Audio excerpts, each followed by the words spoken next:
Okay, in section 10.2 we're going to be dealing with triangles. So we're going to review a few things that we learned in geometry again. The definition of a triangle, of course, is a closed geometric figure that has three sides, key issue being three, all which lie on a flat surface or plane. So we're looking at a three-sided figure. Okay, and just to illustrate a closed geometric figure, if you start at any point and trace along the sides, you end up at the starting point. So that's what it takes to be a closed geometric figure. Okay, and hence in the definition, okay, a triangle has to be closed. So if I have three sides that look like that, okay, that is not a triangle because it's not a closed geometric figure. Okay. All right. So one of the key concepts with dealing with triangles is the relationship between their angles. Okay. And if we use what we call the Euclid's theorem, we can prove that the angles of a triangle, okay, all add up to be 180 degrees. Okay. So this is in your book on page 541. Okay, the sum of the measures of three angles of any triangle is 180 degrees. So that is a fact, okay, that we can use to handle problems such as this. If we look at the given triangle, we have angle A, which we don't know. We have 120 as angle B, 17 being angle C. And again, keep in mind that if we have all three angles added together, okay, they need to equal 180. So this is our starting point. Okay. And then from there we can fill in the blanks. We know angle B, we know angle C. If we add those together and then subtract from 180, okay, we can find our final answer for angle A, which is 43 degrees. Okay. All right.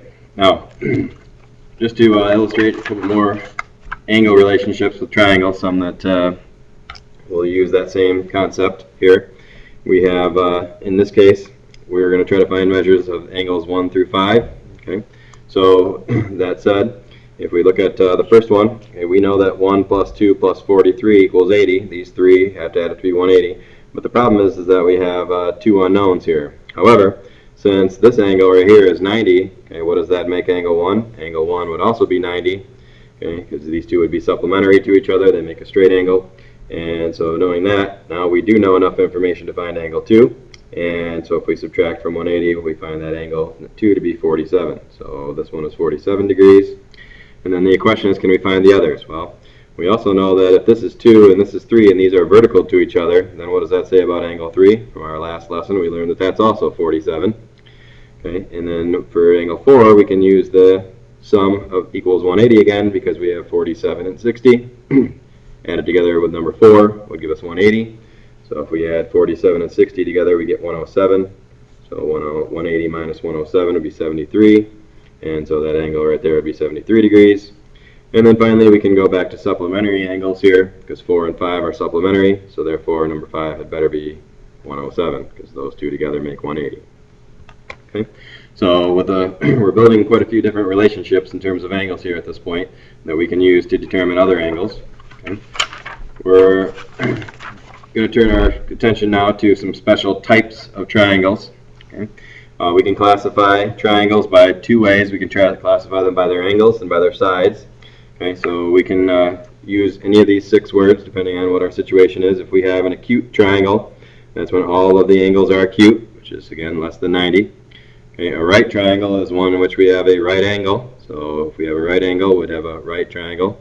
And if we have one angle that's obtuse, and again all we have to have is one angle being obtuse, we call that an obtuse triangle. Okay, sidewise, if we have an isosceles triangle, that's when we have two sides that are equal length.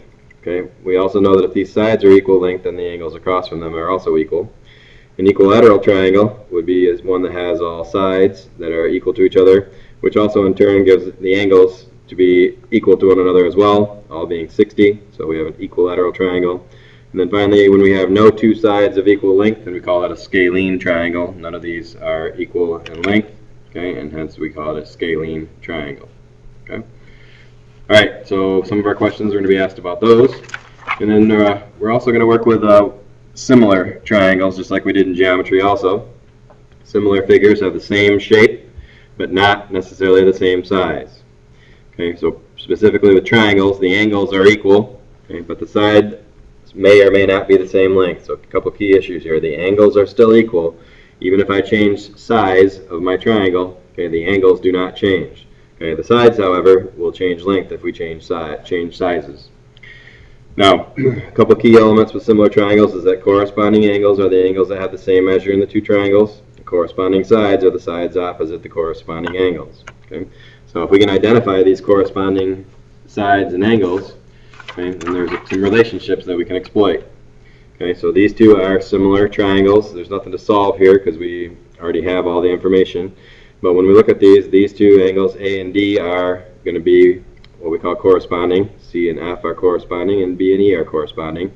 And hence, the side that's 6 and the side that's 3 are corresponding. 8 and 4 are corresponding. 4 and 2 are corresponding.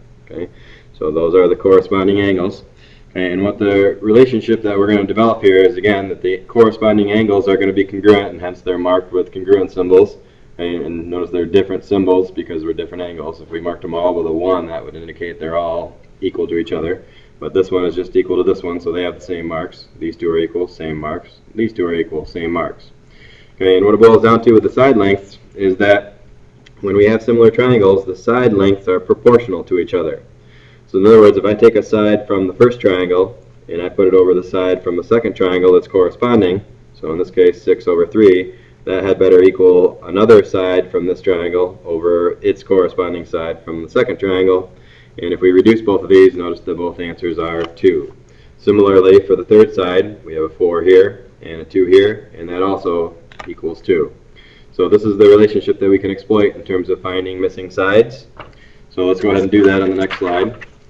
We have, in this triangle, we have these two angles are congruent to each other. Of course, we know these two angles are congruent to each other as well because they're vertical, and that leaves these two angles to be congruent to each other as well. Okay, I'm going to use the 3-bar notation here for those two. All right, and from there, our question is, how do we find that missing side right there? Well, keep in mind that these two sides, okay, 5 and 8, are going to be corresponding because they're between the 2 and 3 marked angles, 2 and 3 marked angles. So if I set up a ratio 5 over 8, okay, and then equals 7 over x, okay, that is going to be a true ratio in this particular case. Now, we know how to solve this kind of problem because we can use the cross product property when we have a proportion. So if we do 5 times x, 7 times 8, that's 56. And then if we divide by 5, 5 goes in there 10 times, or 11 times, that is, with 1 left over. So we'd get 11 1/5 inches. And that right there would be our final answer for the side length of x. Okay. Now, if we knew one of these two, we could certainly use the same idea to find one of those two missing sides as well. Okay. Right. And then finally, the last thing we're going to look at in this section is the Pythagorean theorem, which we have quite a bit of experience with. We know that if we have a right triangle, okay, the two legs, A and B, if we square A and square B and add them together, that had better equal the hypotenuse C. So we'll just put that into practice in a couple of different ways. We have, in this case, they told us that the legs of our triangle are 9 and 12. Okay? So if we put our 9 and our 12 in, we get 81 and 144.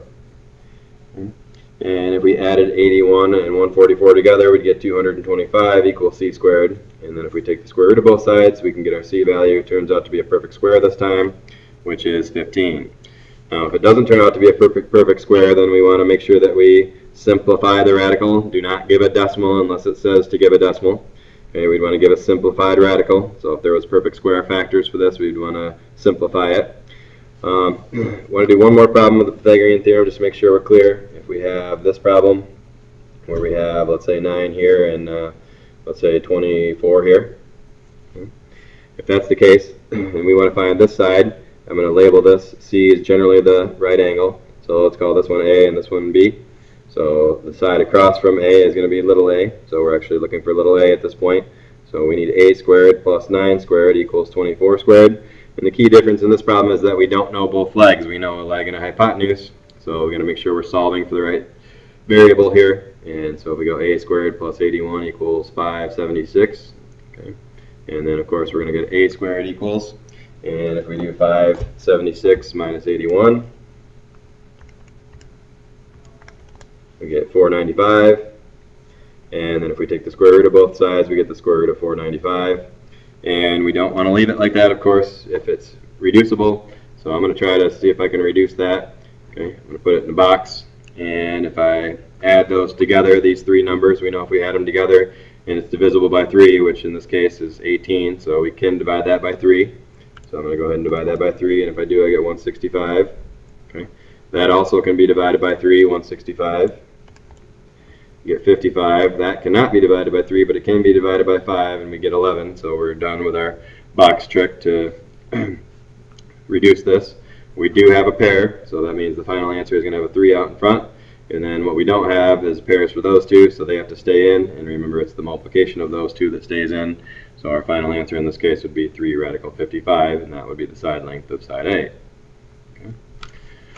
Okay, so like I said, our work primarily in this section is going to be dealing with triangles. So go ahead and start working on your homework, and good luck.